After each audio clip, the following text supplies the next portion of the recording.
Hello बच्चों, let's read this question. Which of the following pair is differentiated by iodoform test. इस question में बताना है कि कौन सा पेयर आइडोफॉर्म टेस्ट से डिफरेंशिएट हो सकता है।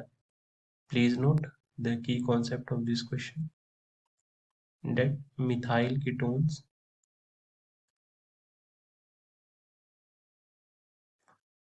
gives positive iodoform test. और हम मिथाइल कीटोन्स की बात करें तो ये कुछ ऐसे दिखते हैं।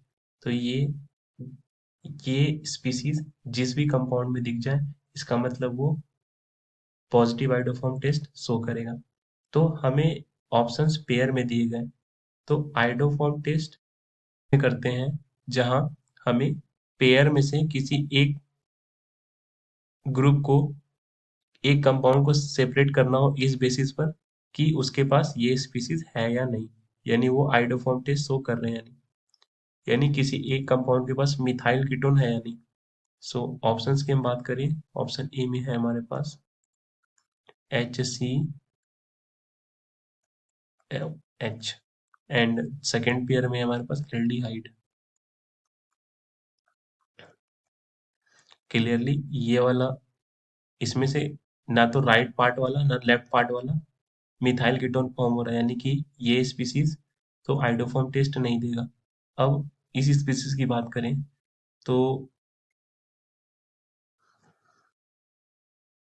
क्लियरली इस कंपाउंड में हमारे पास मिथाइल कीटोन स्पीसीज है, इसका मतलब ये तो आइडोफॉर्म टेस्ट देगा। यानी इस पेयर में हमारे पास दो कंपाउंड थे, एक पेयर आइडोफॉर्म टेस्ट दे रहा था, एक कंपाउंड आइडोफॉर्म टेस्ट नहीं दे रहा है। इसका मतलब इन दो कंपाउंड्स को हम आइडोफॉर्म टेस्ट से सेपरेट कर सकते हैं। सो ये हमारे सॉल्यूशन में आएगा। ऑप्शन बी की बात करें तो ये है हमारे पास CH3 C double bond O CH3, और पेयर का जो सेकंड कंपाउंड है वो है HC double bond O and H। Clearly यहाँ पर मिथाइल कीटो ग्रुप है, इसका मतलब ये वाला कंपाउंड तो आइडोफॉर्म टेस्ट देगा, जबकि यहाँ पर मिथाइल कीटो कंपाउंड फॉर्म नहीं हो रहा, इसका मतलब ये आइडोफॉर्म टेस्ट नहीं देगा। सो इस पेयर को भी हम आइडोफॉर्म टेस्ट से सेपरेट कर सकते हैं। सी की बात करें तो सी में है हमारे पास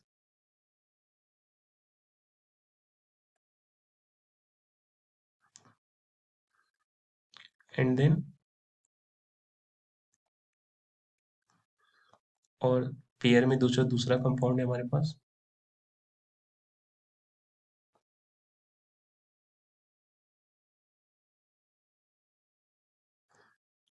ये है OH।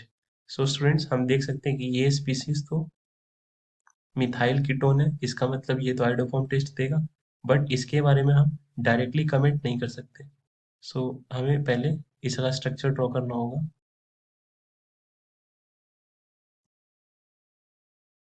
ये है यहाँ OH। अब जब हम आइडोफॉर्म टेस्ट की बात करें तो आइडोफॉर्म टेस्ट में होता है हमारे पास NOH in the presence of I2। ये दोनों आपस में रिएक्ट करके फॉर्म करते हैं NaI प्लस NaOI। अब NaOI ऑक्सीडाइजिंग नेचर का होता है, तो ये क्या करता है, अल्कोहल को कन्वर्ट कर देता है। ये सेकेंडरी अल्कोहल है ना, तो इसे कीटोन में कन्वर्ट कर देता है। तो ये बन गया एक मिथाइल कीटोन ग्रुप। इसका मतलब ये कि फर्स्ट और सेकंड दोनों ही कंपाउंड इस पेयर में आइडोफॉर्म टेस्ट दे रहे हैं। तो आइडोफॉर्म टेस्ट से तो हम इन दोनों को सेपरेट नहीं कर सकते, यानी ये हमारे सॉल्यूशन में नहीं आएगा, भले ही दोनों इंडिविजुअली आइडोफॉर्म टेस्ट दे रहे हैं। एंड डी ऑप्शन की बात करें तो ये रहा हमारा मिथाइल कीटोन, और पेयर के सेकंड कंपाउंड में मिथाइल कीटोन ग्रुप फॉर्म नहीं हो रहा, इसका मतलब ये तो नहीं देगा। यानी इन इस पेयर के दोनों कंपाउंड्स को हम आइडोफॉर्म टेस्ट से सेपरेट कर सकते हैं, यानी डी भी हमारे सॉल्यूशन में आएगा। तो ए, बी एंड डी ये हमारे सॉल्यूशंस में आएंगे, क्योंकि इन तीनों पेयर्स को हम आइडोफॉर्म टेस्ट से सेपरेट कर सकते हैं, क्योंकि एक आइडोफॉर्म टेस्ट दे रहा था, एक नहीं दे रहा था। सो आई होप आपको एक कॉन्सेप्ट समझ आया स्टूडेंट्स। Thank you.